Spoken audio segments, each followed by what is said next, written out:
toy izao ankehitriny ny toetoetry ny faritra vatovavy lalovany lalam-pirenena faharoa ambin'ny folo mipaka any Atsimo Atsinanana kahatra ny Taolagnaro. Mbola rakotra ala mikitroka ity faritra ity tany amin'ny taona 770. Ankehitriny dia efa manify dia manify ny ala, vokatry ny fikapana hazo sy ny toro-tanety ary ny tavy. Miareraka sy miasimba ny nofotany noho ny fomba famboly tsy voahevitra, nefa ny isa sy ny hakitroky ny mponina dia mitombo faran'izay haingana. Ratsy ny vokatra, mahantra ny mponina, manangasanga sady efa mihatra maraina mihitsy ny tsy fampian-tsakafo izay efa manakaiky ny kere. Manampitrotraka ny loza voajanahary mamely isan-taona sy ny fiantraika ny fiovaovan'ny toetrandro. Satria dia fatra sy masakana moa dia hita marina fa tena iazaderisika fiovaovan'ny toetrandro. Ka dia rehefa misy ny fiovaovan'ny toetrandro zany dia mazava zany fa dia voaelingely ny famokarasika. En moyenne, contesterait 2000 mm de pluie par an. Amin'izao fotoana izao tsisy efa tsy 1500 na latsaka izy sisy aty. Ary ny tena gravy dia misy sécheresse aty. Izany dia mampitandrina fa raha mbola mitoy izao dia mety ho sola toa ny tampoketsa any amin'ny lalam-pirenena fahefatra Vatovavy sy Atsimo Atsinanana ao aoriana kely ao. Ny vahaolana dia ny fambolena maharitra na ny agroekôlôjia izay apariaky ny GSDM amin'ny alalan'ny tetikasa PAPAM, hiarovana ny faritra tsy ho lasa tany hay na désert ary hialana amin'ny fantrana sy ny tsy fampian-tsakafo. Noho izany dia nanokana 2 andro ho an'ny agroekôlôjia teto Farafangana ny GSDM sy ny Ministeran'ny Fambolena sy ny Fiompiana ary ny Jono sy ireo mpiray-ombonantoka toy ny efa natao tany Antsirabe. Nasongadina manokana ny fambolena maharitra sy ny fanavaozana momba azy hifanaraka amin'ny zava-misy iainana aty amin'ny faritra, ao koa ny fambolem-kazo. Ny andro voalohany dia fitsidihana tany an-tsaha, nanehoana ny asa sy ny teknika ary ny zava-bitan'ny GSDM sy ireo mpiray-ombonantoka aty amin'ny faritra. Toerana 4 atao amin'ny commune Vohimasy no notsidihina, dia ny manodidina ny commune i Mahasoarivo, i Bekaraoka ary i Andraina. Ny agroekôlôjia dia fitambarana teknika fambolena mahomby ho an'ny famokarana maharitra. Izany hoe misy karazana teknika maro zany voizina ao anatin'izany agroekôlôjia izany, ary izy io dia tokony ho adapté amin'ny faritra izay hiasana. Ny mponina aty amin'ny tapany Atsimo Atsinanana Nosy dia mivelona amin'ny voly fihinana toy ny vary, ny mangahazo na kaja, ny bokala na vomanga ary ny oviala. Eo koa ny voly fanondrana toy ny kafe sy ny dipoavatra izay efa nisy tany amin'ny fiandohan'ny taonjato faharoapolo. Ny jirofo sy ny lavanilina kosa dia tonga tato rindrina. Saingy ny olana dia mihalany tsiro ny tany, tsy mahavita ny fiainan'ny mponina amin'ny andavanandro intsony ny voly fihinana, nefa ny voly fanondrana dia maharitra ela be vao mamokatra hahasoam-bola, ary ny kafe izay nahazatra hatrizay dia efa mikrosofahana satria miasimba ny tany. Manaraka izany dia fototra kafe efantitra no mbola iveloman'ny mponina, fa tsy timba nisy nanolo na nanavao ny voly kafe ny taranaka taty aoriana. Ny nasongadina tamin'ny fitsidihana ifotony dia ny fanapariahana ny basket compost izay mampivady ny voly fihinana sy ny voly fanondrana. Ohatra ny eto amin'ny sasekoly eto Andraina. Aseho eto ny fanaovana lavaka basket compost, asiana zezika ary ambolena ao anaty basket compost ny kaja na mangahazo. Rehefa miakatra ny kaja afaka herintaona dia ambolena amin'ilay lavaka basket compost izay efa masaky ny zezika ny voly fanondrana toy ny kafe na ny lavanila na ny dipoavatra. Hajaina ny elanelana ka izay lavaka basket compost voadingana dia mbola ambolena kaja, ny sisa ambolena voly fanondrana izay nosafidiana. Volena akondro eny antenatenany eny satria milalokaloka ny kafe sy ny lavanila ary ny dipoavatra, ka mandra-pamoa ny voly fanondrana izay miandry taona maromaro dia efa mba eo ny voly kaja sy ny akondro na voly fihinana hafa mahavonjy ny fiainana andavanandro. Vokatra be sady tsara ny kaja ambolena amin'ny basket compost, avo 2 na 3 heny amin'ny voly mahazatra ny kaja atao basket compost. Mamerina sy manatsara ny tsirony tany ny basket compost, ka maroroka ny kafe ambolena anaty basket compost sady tsara ny vokatra. Rehefa maniry 2 taona eo ny kafe dia rakofana arasisy ny tany kafe. Ny arachis dia karazana légumineuse fanao volo rakotra, mitana hamandona sady mahalonaka ny tany ary tsy miavaka fe intsony rehefa rakotra arachis ny tany. Raha misy lampy ny tanimboly dia volena mananasy atao mitandahatra manaraka ny tsipimira abo na courbe de niveau. Ny mananasy dia asoana voany hohanina sady mitovitovy fiasa amin'ny taretra miaro ny nofo tany. Ny jirofo koa dia ampifadiana amin'ny volo hafa, ohatra ny tany jirofo ny Ernest. Tany lava volo izy ity taloha, saingy lasa manta noho ny tenina izay nandrakotra azy ka nilaozany Ernest. Noho izany dia norakofana brakaria toy ny efa natao tamin'ny andro ny tetikasa BVPI ny tanin'ny Ernest ka maty ho azy ny tenina. Mahalonaka sady miaro nofo tany ny brakaria ary mahatanty afo raha misy torotanety sady vilona be otrikaina ho an'ny omby. Misy koa fanandramana ny volo rakotra stylosanthèse sy ny mokona. Ampifandimbiasina amin'ny volo-kaja, tsako, tsaramaso na voanemba ny brakaria ahafahan'ny tany miala sasatra mandra-pahalehibe ny jirofo. Efa heverina koa ny fambolena ananambo atao mifanelanelana amin'ny jirofo. Tsara noho ny jirofo mahazatra ireto jirofo aty atsimo antsinanana ireto satria ambolena amin'ny basket compost ka malaky be. Afaka 5 taona dia efa azo navokatra, nefa ny jirofo mahazatra 7 taona vao mamoa. Karazam-bolo faharoa atao amin'ny basket compost ny bokala na vomanga aseho eto Mahazoarivo toy ny fanao amin'ny kaja sy ny oviala, iarahana amin'ny opérateur d'appui papam aty amin'ny faritra atsimo antsinanana izay pray ombonantoka amin'ny GSDM. Ampivadiana amin'ny volo fanondrana koa ny volo bokala ka rehefa masaka ny tany dia atsatoka amin'ny basket compost araka ny elanelana efa voafaritra ny volo maharitra toy ny kafe na lavanila na dipoavatra, ny volo bokala mitohy hatrany. Ity karazana bokala ity antsoin'ny olona sasany hoe vomanga karaoty dia vomanga malaky nampidiriny GSDM aty atsimo antsinanana. 3 volana izy ity dia efa vokatra ary vaventy be, mamy sady be otrikaina vitamine A izay mampahazo aina sady mampatanjaka ny ankizy tia misakafo. Azo ambolena mandavataona ny bokala karaoty raha vao misy hamandona. Voavaha miandalana ny olana tsy fampitsakafo ka tena nankasitrahan'ny mponina aty atsimo antsinanana ny fampidirana ity bokala karaoty ity.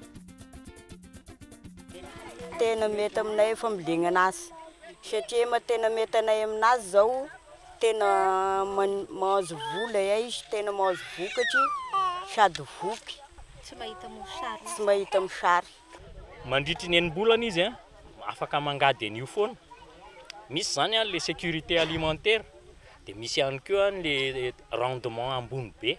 Raha ny any amin'ny Agri-Sud zao raha ny refesina tamin'ny voalohany hoe eo amin'ny tokony eo amin'ny 9 taonina eo le teknika nentim-paharazana. Amin'izao fotoana izao tsika any 25 taonina l'hectare zany ny vomanga.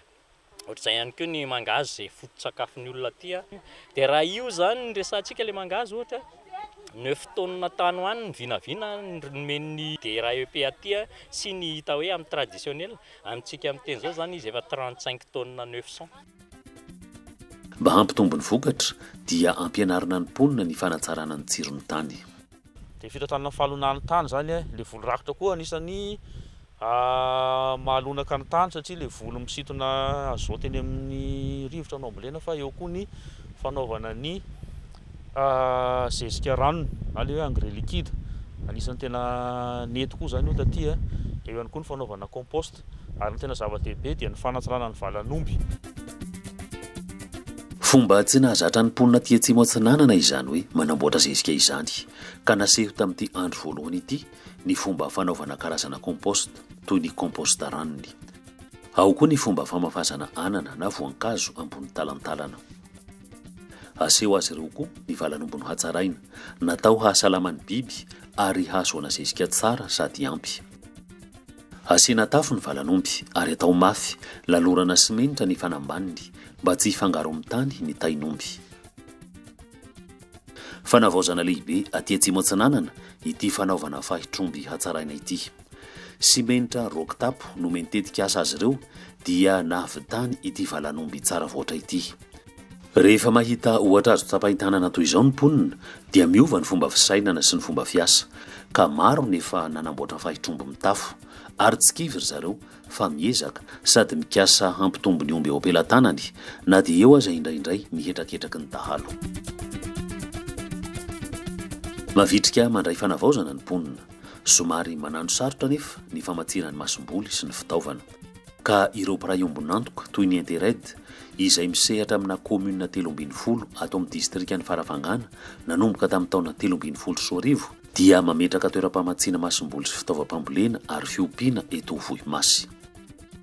Zesika vidinao any amin'ny 40 km any amin'ny Farafangana ville zany. De be kokoa zany le vidin'ny sarandalana alohany noho le vidin'ny zesika ao ataony. Zay zavatra zany no natonga anay tetika asa Intered zay nanao hoe maninona mo raha tena atao ena toerana mihitsy toeram-pivarotana am'izay zany le olona mba tsy mandoa frais.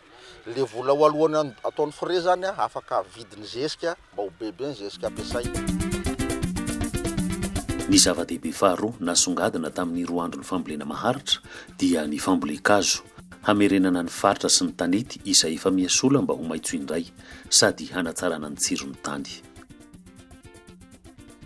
Nosafidina manokana ny hazo akasia, napariaky ny GSDM taty nanomboka tamin'ny taona 2012 tamin'ny alalan'ny tetikasa manitatra voalohany, ka eto Bekaraoka no nampisehoana ny fomba fikarakarana azy.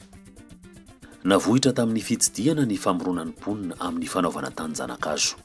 Lafo ny plastika sady sarotra tadiavina aty an-tany lavitra tanan-dehibe, ka ny volo na bambo no ampiasain'ny mponina hamafasana ny voan'ny hazo.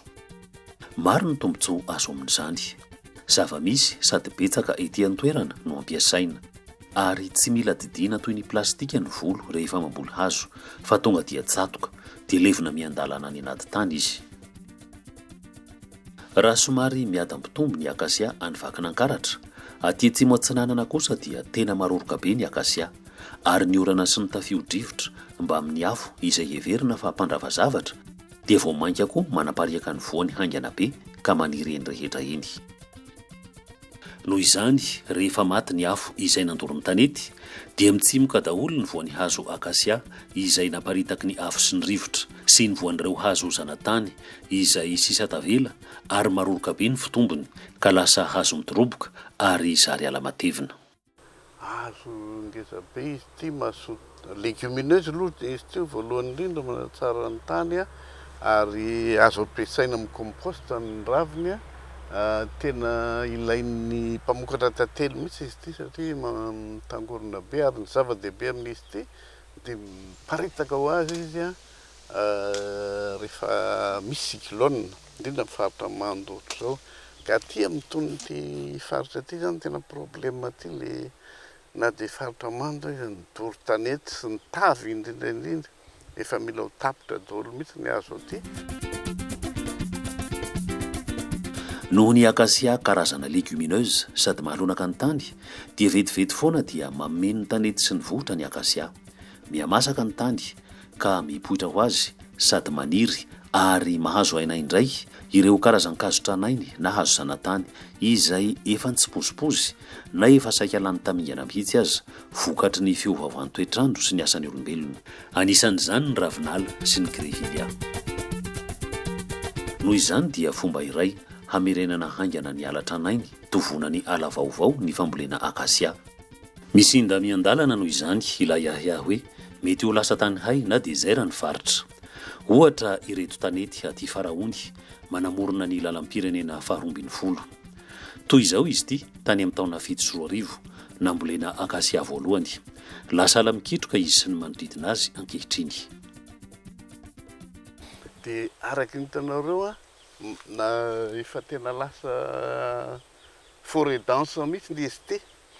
Ny antony maha forêt dense azy le espèce hafa zay natao teto disparaître rehefa ity le akasia manzo amin'ity no ary miparitaka ho azy rehefa misy cyclone dia voany io ty voany ty aparitaky ny cyclone. Hitanareo le voany forme tsara ohatran'izao dia miparitaka ho azy izy ty ary zay mampiverina ny ala. Izay ny fitsidiana. Ny andro faharoa dia nanaovana atrikasa tato amin'ny paroasy katolika eto Farafangana.